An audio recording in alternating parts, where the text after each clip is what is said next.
Hi guys, FPL Posty here. Just putting up a little video on my YouTube channel. Firstly, because I'm bored of the international break. I think we're only about 2 or 3 days in and I'm missing FPL already. So while we wait for the next 10 or so days to go by, I thought I'd come on here, do a little talking out loud video, to be honest with you. No, nothing serious, nothing that's set in stone or concrete, just basically thinking out loud. So obviously take everything I'm about to say with a pinch of salt, because until the international games have been played, we don't know if there's going to be any injuries to our players. We don't know if there are going to be any travel implications for the likes of Matoma, Estupinan, McAllister, all these players that are sort of travelling around the world. And we also don't know which players are going to pull out. Obviously, Haaland and Rashford are the two most notable players that have pulled out of international duties so far. Now, they've pulled out with knocks, which in football terms means they don't want to play for their country at the moment because obviously Haaland basically has got a massive game coming up against Liverpool, hasn't he? Obviously, Champions League, they're still in that, still fighting Arsenal for the title. And Rashford as well is obviously playing in a lot of games at the moment. I think Man U have had about 22, 25 games since the World Cup ended. So those two players have pulled out with knocks. I would take them being flagged in FPL with a massive pinch of salt. I think Haaland will be fine for Liverpool. In fact, the thought of Haaland having nearly 2 weeks off in the gym at Manchester City preparing for Liverpool at home is quite a frightening prospect, to be honest with you. So I could see him banging against Liverpool massively. And likewise with Rashford, he's been on red-hot form since the World Cup. So those guys having a bit of a rest, shall we say, carrying knocks, I would not take it serious that they've been flagged. So I'm just thinking out loud, really. Nothing that I say on this video is what I'm definitely going to do, because also we need to find out if there's going to be double game weeks announced. I would love during this international period for them to announce if there's going to be anything happening in game week 32, 34, and possibly even 37, because there was a number of teams that have got to fit in a lot of games. I mean, Brighton are the main one. They've still got 3 Premier League fixtures to play. Obviously, they're still in the FA Cup, so they're going to miss out on game week 32. Brighton, Chelsea, Man U and Man City will not play in game week 32. So there's a lot to sort out. So hopefully in the next 10 days, as awful and as boring as it is not having any FPL to think about, we need to obviously do a bit of planning as and when the information is drip-fed out to us. So looking at my team, as you can see there, Haaland and Rashford have been flagged by FPL. But yeah, 75%. I should imagine Haaland says 70%. Yeah, groin injury for Haaland and a knock for Rashford. They will be fine for their games. I would not pay any attention to that at all. So this is my team at the moment for game week 29. I've got a transfer, and I'm just going to confirm how much money I've got to play. I've got 3.5 million in the bank. So if we do want to make any changes or change, we can do. They've got money in the bank, no problem. Now, starting from the back up to the front, we've got Raya in goal. Now, Ward's my backup. There was a slight portion of me that thought, shall I swap Raya for Ward? Because Crystal Palace away, Crystal Palace are scoring 0.79 goals per Premier League game at the moment, less than a goal a game.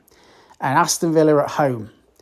And then Raya's got Brighton away. Now, Brighton are playing like prime Holland at the moment, the way they're attacking, and Man U away. So on the face of it, you would say that Danny Ward has more of a chance of keeping a clean sheet in those two fixtures than Raya has.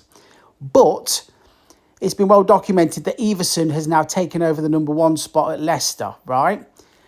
Now, I believe I read a comment by Brendan Rodgers yesterday, that said that for the foreseeable, he will be the number 1 goalkeeper. So Ward now has had a roller coaster of a season. He started off the first 3 or 4 game weeks absolutely atrocious. Then he turned into prime Buffon for the next 8 game weeks and racked up about 60 points. And then since the World Cup, he's just been dreadful again. So he's lost his place. Everson is in. Personally, I've seen both goalkeepers play up close because I live in Leicester. Now, Danny Ward is an okay goalkeeper, but for me, he's always been seen as a backup Premier League goalkeeper. His distribution, his kicking is probably the best part of his game, to be honest with you. Now, he's the Welsh number 1 international goalkeeper, but I wouldn't read too much into it. At best, Danny Ward is a championship first-team goalkeeper. Now, Everson, on the other hand, last season was on loan at Preston North End, and he was amazing. He's a Danish international. He is seen as the long-term backup for Kasper Schmeichel. I think he's only 25 years old. Preston North End fans were clambering for their club to sign him permanently from Leicester City last season. Now, he's the exact opposite as Danny Ward. His distribution isn't great, but his shot stopping, especially from distance, is very, very good. And we know what that means. A goalkeeper in the Premier League who is really, really good at long-distance shot stopping means bonus points. So for those of you that are doing a wild card this week and want to bring in a cheap goalkeeper to sit on the bench who will be first choice, Everson is a must, because he will be first choice for Leicester from now on, I think. And he will, not sure about clean sheets, but he will pick up bonus points, I believe. So I'm going to have to stick with Raya in goal, because I don't want to use a transfer to swap out my reserve goalkeeper. That's just ridiculous. So he will stay in goal. I can't see him keeping a clean sheet away against Brighton, and I can't see him keeping a clean sheet away against Manchester United. So it's all about the bonus points. Now, Raya at the moment is the most top goal-scoring FPL goalkeeper with 120 points. Alisson is just behind him on 119.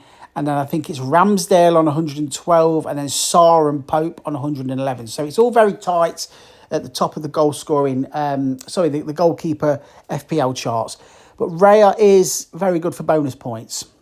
So he will be my first choice goalkeeper, even though the only points I'm expecting from him are bonus points. Now, in defence, I've gone with Trippier and Chilwell. Now, Chilwell, or Chelsea, in fact, have probably got the best fixtures of this double game week. They're both at home. They're against Aston Villa and Liverpool. Now, Chelsea aren't playing brilliant. In fact, under Potter, they've been pretty dreadful to watch, to be honest with you. I can't remember the last time they scored more than 2 goals, to be honest with you. They are dreadful. And I don't know how he's kept hold of his job. But anyway, they've got 2 home fixtures. They should beat Aston Villa, and Liverpool are so flip-flop. You never know which one you're going to get. They could well get 2 wins here. Now, if, and there's big ifs here, if Chilwell starts both games, and if Potter plays 5-3-2, he could well be the top top point scoring defender in game week 29, because he obviously has that assist potential. He's on some corners. Both games at home, there's a potential of clean sheets as well. So he could well be a big point scorer in 29. Although I did say that about him in game week 28 when they had Everton at home. And obviously we know what happened there. 2-2. It was a nightmare. So he's in my team, and I'm fairly hopeful of him getting a fairly big haul. Trippier is the next one I want to talk about. Now, Trippier has been the best defender in FPL this season. For me personally, he's a new Trent Alexander-Arnold. He should be the first defender on your team sheet, because as good as Chilwell and James are, they've got glass ankles and they are constantly injured. So Trippier has a good injury record. He's on free kicks, from which he's a goal-scoring danger from. He's on corners. He likes to get forward.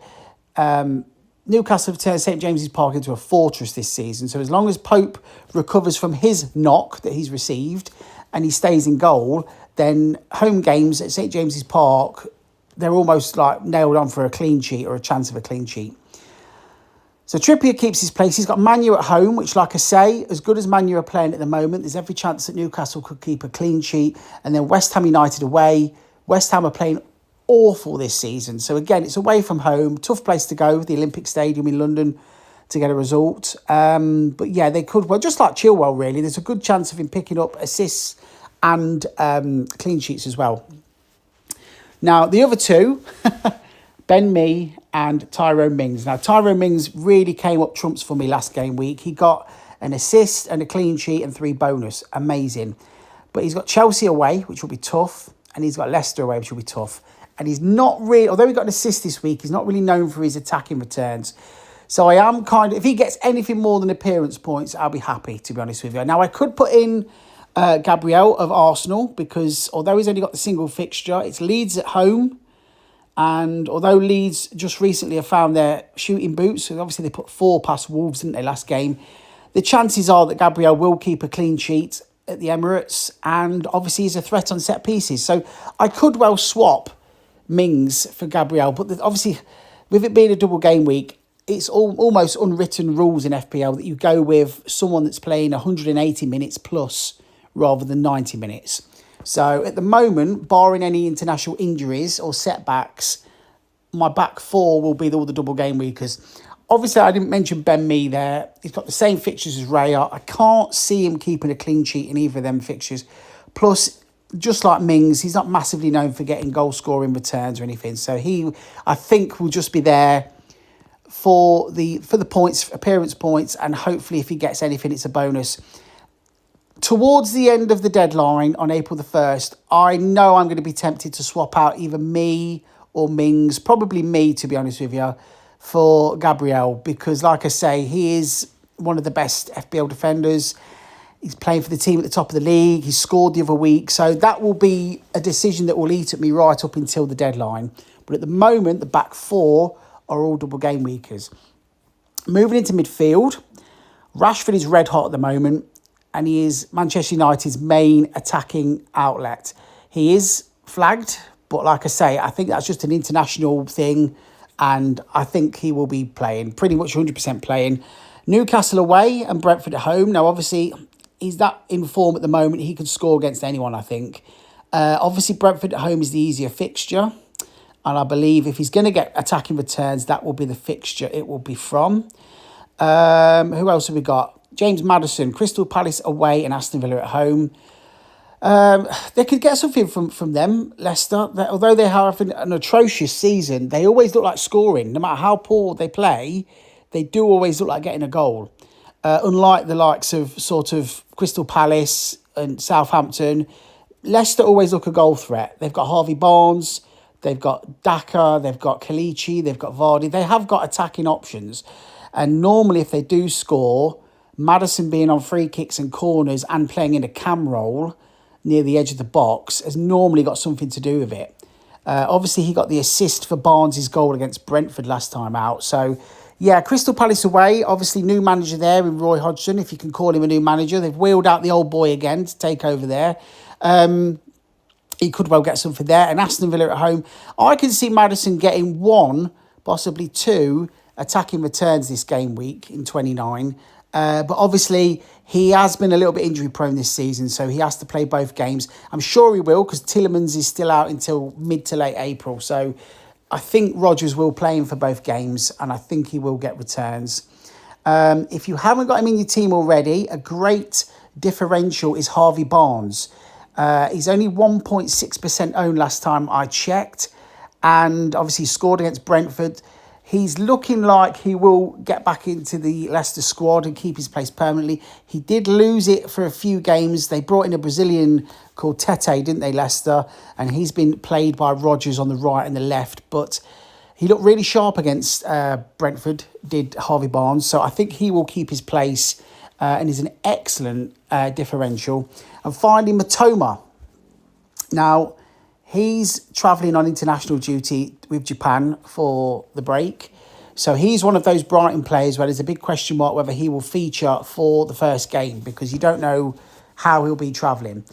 The first game is Brentford at home. So if he does play, with him being their main attacking player, he's going to be a bit like a James Maddison for Leicester, really. Anything that Brighton score, he's there or thereabouts.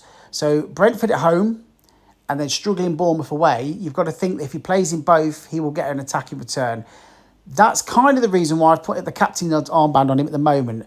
I'm not going to keep that on him. It's just there as a placeholder, but he has got the best fixtures. I think Chelsea and Brighton players have got the best fixtures for this double game week. So that's why he's got the captaincy on him at the moment. My other two midfielders are sat on the bench. They're the Arsenal single game week players of Saka and Martinelli. Again, just like Gabriel, Leeds at home, that's going to be bread and butter for Arsenal. They are in title mode, especially now they're out of Europe at the hands of Sporting Lisbon. All eyes are on winning the Premier League title at the moment. So Saka and Martinelli are excellent options on the bench. And if I hear that the likes of Matoma might not make it back for the Brentford game, then I will be very tempted to play Saka, if I'm being honest with you. He was absolutely amazing against Palace the other day. And again, with Arsenal, he takes the penalties.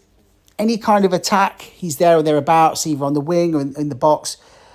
So he is their talisman, to be honest with you. So yeah, if I hear that Matoma might struggle to start that Brentford game, Saka may well come in.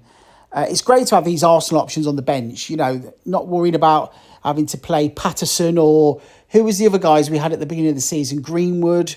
Some people have Bueno. To have 3 players on the bench to come in and obviously at the top of the league title challenging team is amazing. Up front, Ivan Toney, right, Mr. Discipline. So obviously he didn't get booked against Leicester last time out, so he will be playing in the double game week. Now, if he gets a yellow card against Brighton, he will miss the Man U away game. But can you really see him getting much attacking options in that game? Possibly. Obviously, he's the penalty taker. He's the main attacking threat. So, I don't know. Again, what do you do if he gets booked? Obviously, he's only going to get the one fixture against Brighton, but he could get a goal. So, he's one of those who will most probably start in my team for game week 29, but all eyes will be on whether he gets booked or not. And also, there's still this gambling suspension that's hanging over his head at the moment as well. That seems to have gone really, really quiet at the moment. So it's either going to drag on and it'll affect Brentford next season, or all of a sudden you'll put on Sky Sports News and it'll be like, Ivan Toney banned for 20 games or something like that.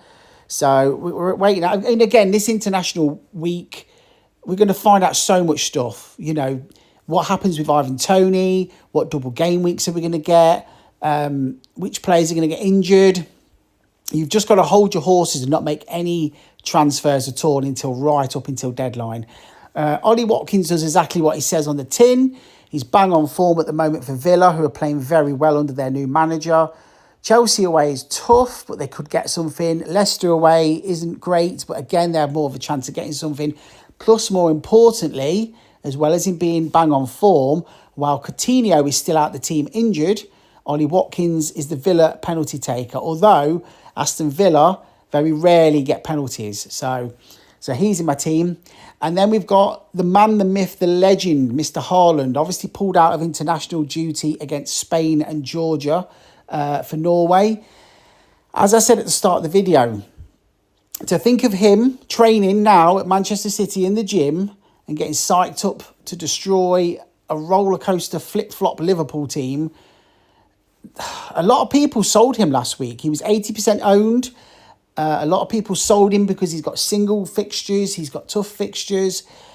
It's a risky thing to do. He's still 75% owned in the game. But I think if he bangs, which he could do because he's future Ballon d'Or winner. He could. We all saw what happened against RB Leipzig the other week in the Champions League. He hit them for 5 goals and he wanted more. He's a footballing anomaly.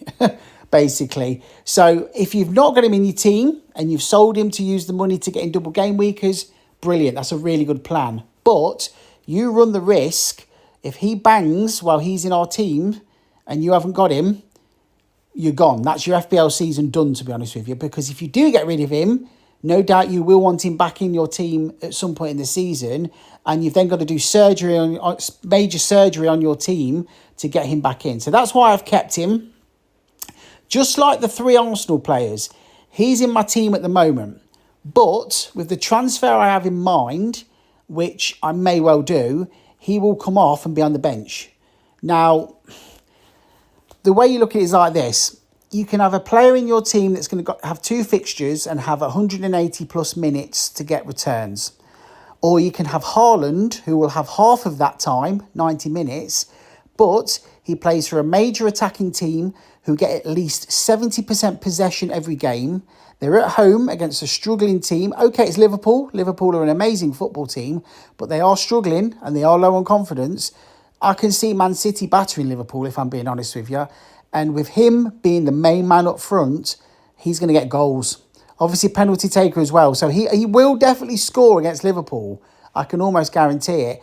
And if he's got the bit between his teeth, he'll rip them to bits. So again, I've got a decision to make on April the 1st about, do I get rid of some of these double game weekers in my team who I feel are not going to get many points, like, for example, Ben Mee, Tony, and such as the like? And do I keep in single game players who I believe will get lots of points, like Haaland and Saka and Gabriel? Now, I've not mentioned Martinelli, because if I do make a transfer this game week, it will be him that goes reluctantly, because I really like Martinelli. I think he's brilliant. But I feel like he's got a run of fixtures after Leeds United coming up where Arsenal have got their toughest run of fixtures.